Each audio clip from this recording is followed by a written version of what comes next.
va commencer avec toi cette plongée en hormonologie fonctionnelle par un bref rappel des fondamentaux. Finalement, les hormones, c'est un peu comme au rugby, c'est un peu d'actualité, c'est le collectif qui prime, hein, on est bien d'accord. Oui, tout à fait. Et on ne peut pas considérer une hormone seule. Elles travaillent tous en interaction et on verra qu'elles vont même travailler en interaction dans un certain terrain, tout à fait. Et pour revenir à ma métaphore sur le rugby, l'état du terrain est aussi important pour bien poser le jeu, hein, on est bien d'accord, une pelouse en bon état, un terrain régulier.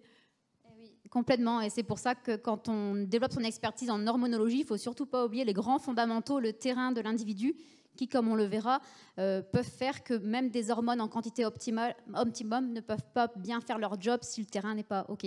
Bon, bah, je te laisse nous présenter tout ça en détail. Merci. Donc, du coup, comme on a commencé à introduire, en effet, une hormone ne peut pas être considérée seule. Il faut toujours qu'elle soit considérée dans la globalité, et notamment en fonction des autres hormones avec lesquelles elle interagit. Et on verra effectivement que l'environnement, comme on a commencé à parler de terrain, est aussi primordial pour l'action de l'hormone. Donc c'est vrai que de partant de ces faits, on est obligé de constater à quel point l'hormonologie est une discipline globale, holistique, peut-être encore plus que n'importe quelle autre discipline en santé fonctionnelle. Il faut vraiment prendre en considération l'ensemble de l'individu. Donc on va essayer de développer de manière plus concrète ces propos qui ont vraiment une importance pour moi capitale.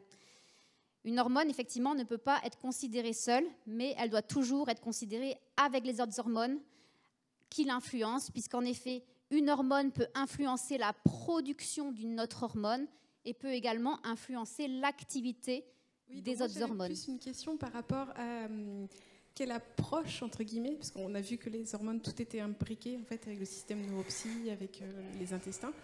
Et c'est vrai qu'en pratique, j'ai de grosses difficultés à cibler qu'est-ce que je vais travailler en premier chez mon patient.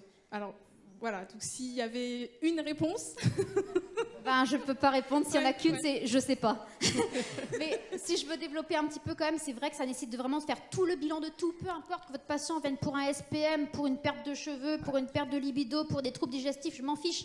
On fait un questionnaire global de toutes les fonctions par fonction et on essaye de raisonner, de faire des liens, de voir quel serait le lien de causalité.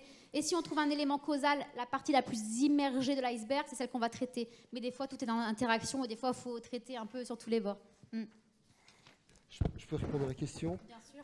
D'abord la thyroïde. Non, d'abord les ovaires. Ouais, alors vous verrez demain, ils vont s'affronter tous les deux dans un super numéro.